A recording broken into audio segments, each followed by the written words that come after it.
Foxconn ने अब भारत के लिए वो कर दिया है जो चाइना को मिर्ची लगाएगी। जानेंगे क्या हुआ है, फॉक्सकॉन ने ऐसा क्या किया है। तो वहीं दूसरी तरफ भारत ने आखिरकार रूस के ऊपर क्यों प्रतिबंध लगा दिए हैं। जियोपॉलिटिक्स में बहुत कुछ चल रहा है, हमेशा की तरह जानने को मिलेगा बहुत कुछ। आइए जानते हैं इन खबरों को विस्तार से। फॉक्सकॉन जो ताइवान की एक प्रमुख इलेक्ट्रॉनिक्स विनिर्माण कंपनी है, उसने भारत में अपने निवेश को तेजी से बढ़ाया है, जिसके परिणाम स्वरूप भारत अब कंपनी के वैश्विक परिसंपत्तियों में 11% हिस्सेदारी के साथ तीसरा सबसे बड़ा केंद्र बन गया है। ये उपलब्धि पिछले 2 वर्षों में भारत के तेजी से बढ़ते इलेक्ट्रॉनिक्स विनिर्माण क्षेत्र और सरकार की नीतियों का परिणाम है। फॉक्सकॉन की भारत में गैर चालू वैश्विक परिसंपत्तियों की हिस्सेदारी पिछले 2 वर्षों में दोगुनी से अधिक हो गई है। साल 2022 में ये हिस्सेदारी 2.7% की थी, जो 2024 तक 10.8% बढ़ी है और अब 2025 में 11% तक पहुंच गई है।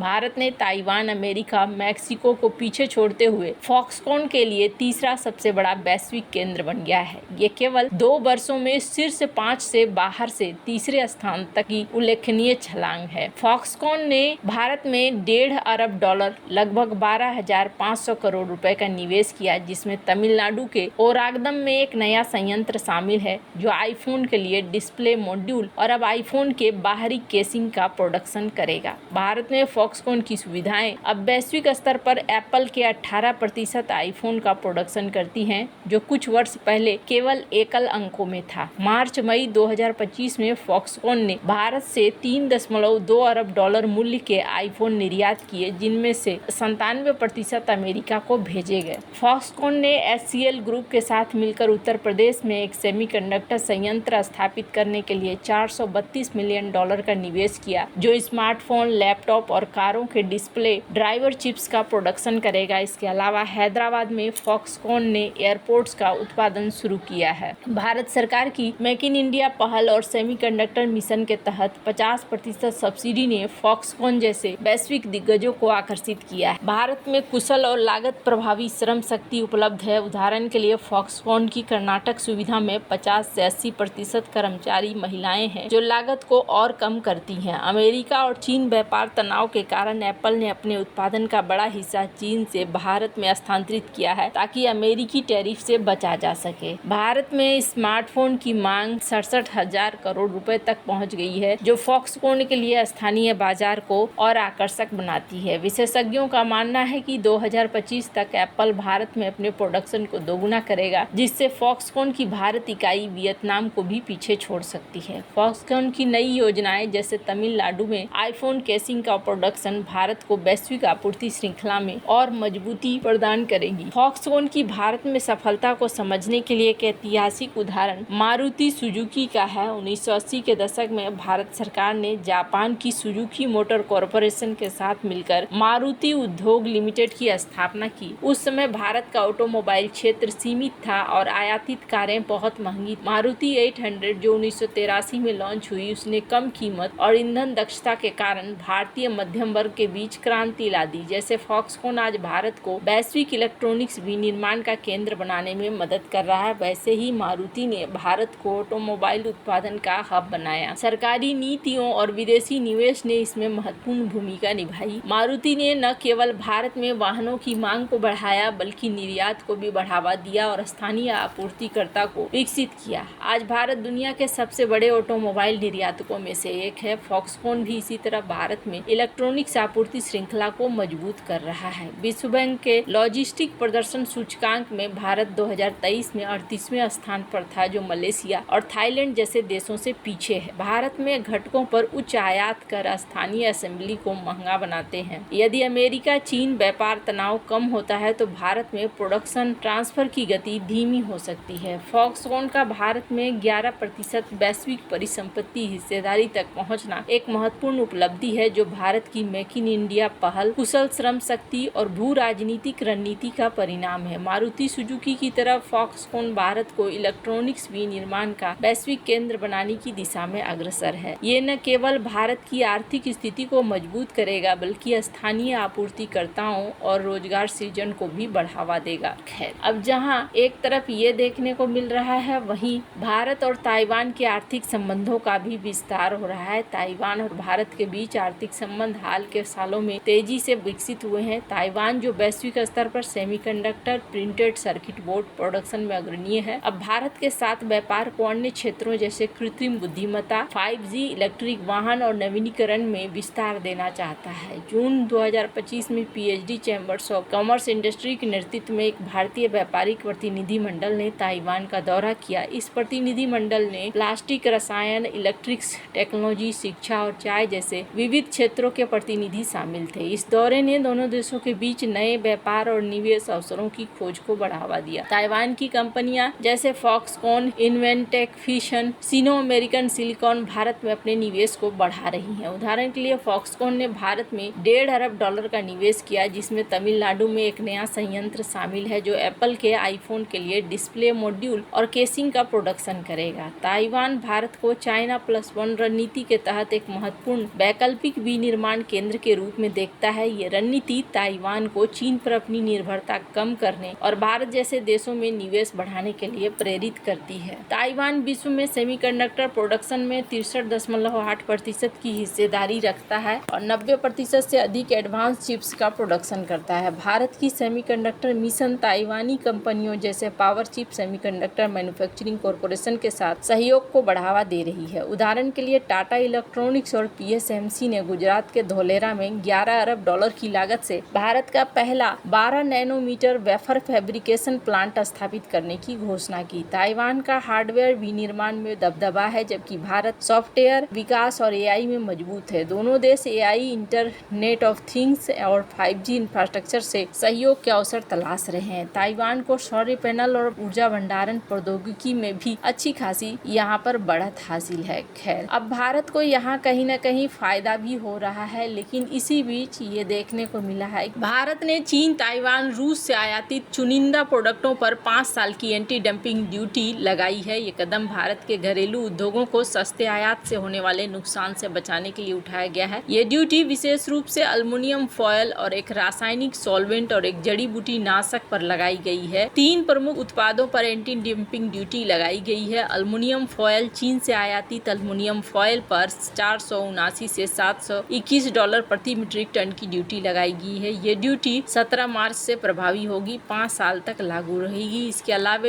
एसेटोनाइट्राइल एक रासायनिक सॉल्वेंट है जिसका उपयोग फार्मास्यूटिकल्स, कृषि, रसायनों और अनुसंधान प्रयोगशालाओं में होता है। चीन, रूस और ताइवान से आयातित एसेटोनाइट्राइल पर $202 से $481 प्रति मीट्रिक टन की ड्यूटी लगाई गई है। प्रेटिलाक्लोर एक जड़ी बूटी नाशक है जिस पर कृषि खरपतवार नियंत्रण के लिए होता है, इस पर भी ड्यूटी लगाई गई है। ड्यूटी का उद्देश्य है कम कीमतों पर भारत में आ रहे हैं, जिससे भारत के लिए व्यापार घाटा बढ़ रहा है। तो पहली बार ये भी देखने को मिला है कि यहाँ पर भारत ने रूस के ऊपर भी प्रतिबंध लगा दिया है। वैसे आपको क्या लगता है, इन सब मामले में आपकी क्या राय है, कमेंट कर जरूर बताएं। जल्द मिलते हैं अगले वीडियो में नई खबर के साथ।